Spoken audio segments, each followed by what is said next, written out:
Welcome everyone to the third in a series of short records management training sessions from Team IM. In this session, we're going to go through the process of creating retention categories that can be applied to the policies established by the organization. In the previous session, we developed a small sample file plan and selected one row from the file plan to set up as a records management policy in M-Files. In that session, we mentioned that it's helpful to think about the row in two parts. The first part tells us the type of documents that will be contained in the policy, and the second part tells us what kind of retention to apply to the documents that are in the policy.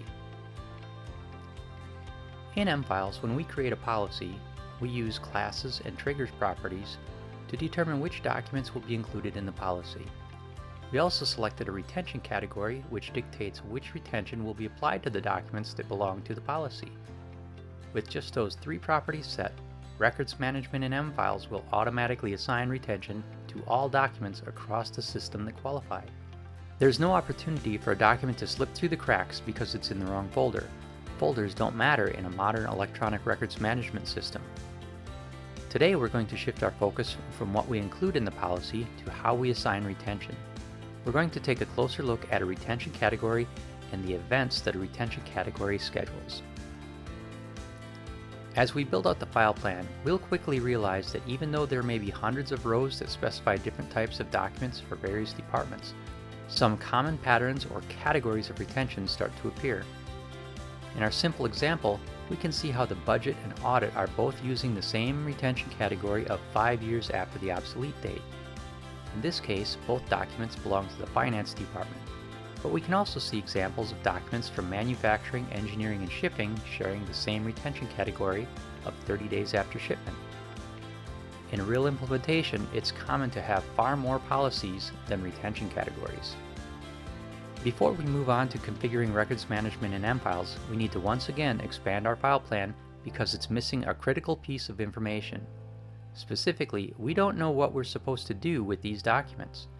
Maybe we just delete them, but some may require approval or review prior to deletion. Some we may want to simply archive or hide. So let's expand our file plan once again so we know what kind of action we're supposed to perform.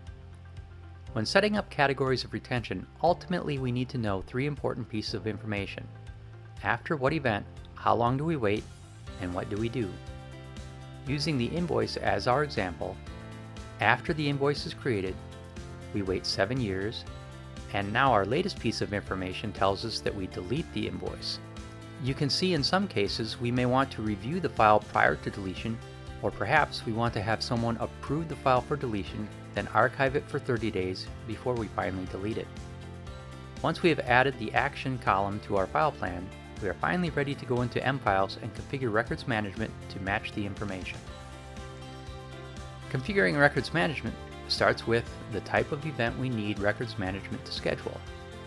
Records management is really about ensuring a series of events are scheduled and then carried out at the right time. In this case, after the invoice is created, we wait 7 years and then we delete it.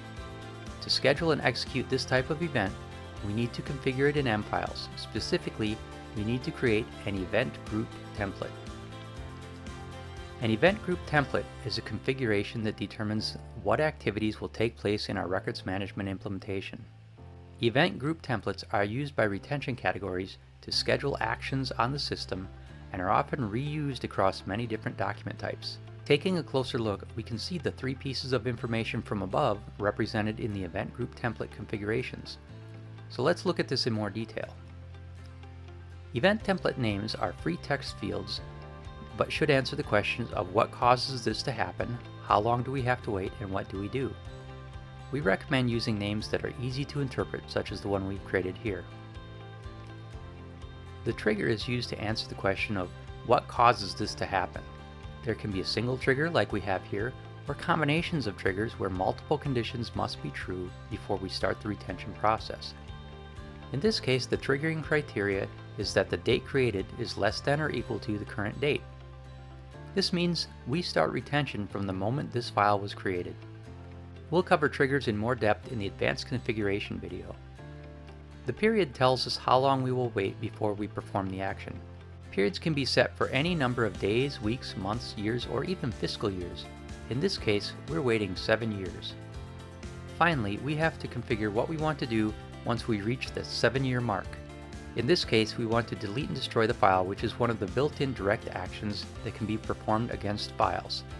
There are several built-in direct actions that can be performed against files. If we uncheck the direct action box, our list of actions expands to include several additional assignment actions.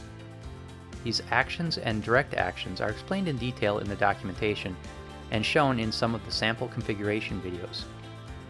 For now, if we select a direct action to delete and destroy the file, our event group template is complete. One important thing to point out is that even though we've set this up for invoices, this event group template could be used for any documents we need to delete 7 years after it's created. Looking back at our file plan, we can begin to see how event group templates tend to get reused. Even though our event group template to delete 7 years after the creation date is currently only used by invoices, other templates we set up will likely get reused. As we build out the file plan, the reuse of event templates and triggers dramatically reduces the overall time needed to configure retention for the entire organization. Now that we've got our event template created, we need to create a retention category which can schedule events based on that template. Think of a retention category as the glue that holds everything together. It's also important for compliance with certain records management standards. Like the event template, the retention category is likely to be reused. Let's take a closer look at what's necessary to create a retention category.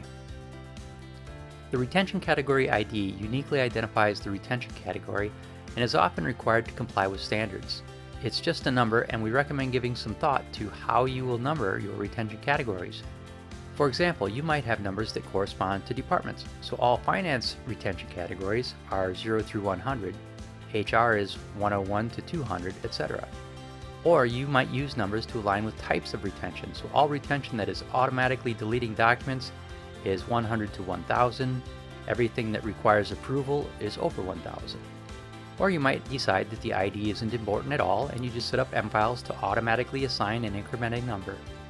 The retention category label is a text field that describes what the retention category will do. We recommend that the label matches the name of the event template that was used in the retention category. In this case, we are performing one action, but there are cases where you may want to use multiple event templates to perform multiple actions. An easy example is a case where you want to approve a file for deletion after 7 years and then delete it 30 days after that approval. Both the approval and the deletion would be listed as event templates, and the name of our retention category should reflect that, as it would likely be approve it after 7 years and then delete. Examples of these types of configurations are shown in the sample configuration videos. But for the sake of this introductory video, let's assume a single event template is used and our name reflects that. The retention category name gets automatically set by mfiles. It's a combination of the ID and the label. The retention category description is a free text field to describe what's happening in the retention category, and more importantly, why. The settings for a retention category will always show what's going on, but it's often useful to capture why are we doing this. So when it's reviewed in a year or two, we remember why we set the configuration up this way. Vital Reviewer and Retention Category Owner are not required. They have functionality to support specific types of records management reviews, which are detailed in the documentation. Now we're back to the event template. As previously mentioned, multiple event templates can be selected. The retention category will schedule events for each event template listed. This provides the ability to achieve complex multi-step retention processing without the need for custom workflows or scripting. Finally, if we want to retain a document forever, we simply select the Retain Forever box. By configuring a retention category to retain documents forever, we can achieve a goal where every single document in the system is under control of records management, including those that we plan to keep forever. This prevents a situation where we have documents outside of records management simply because we want to retain them forever, yet other documents may be outside of records management because they fell through the cracks. By having records management aware of every document, records managers can finally ensure compliance. Our retention category is now defined, and we can use it in our policies. The policy references the retention category, and the retention category schedules one or more events for each file in the policy. With the policy, retention category, and event template in place, our invoices are set up in records management. With one final look back at our file plan, we can see how retention gets assigned in M files. In our plan, we will set up 9 policies. With the reuse of retention categories, we will only need to set up 6 retention categories. As our file plan grows, the reuse of retention categories and event templates makes creating new policies much easier and quicker while eliminating potential configuration errors. Just as important as speed and accuracy is flexibility. Let's review how our 3 main configurations deliver unparalleled flexibility.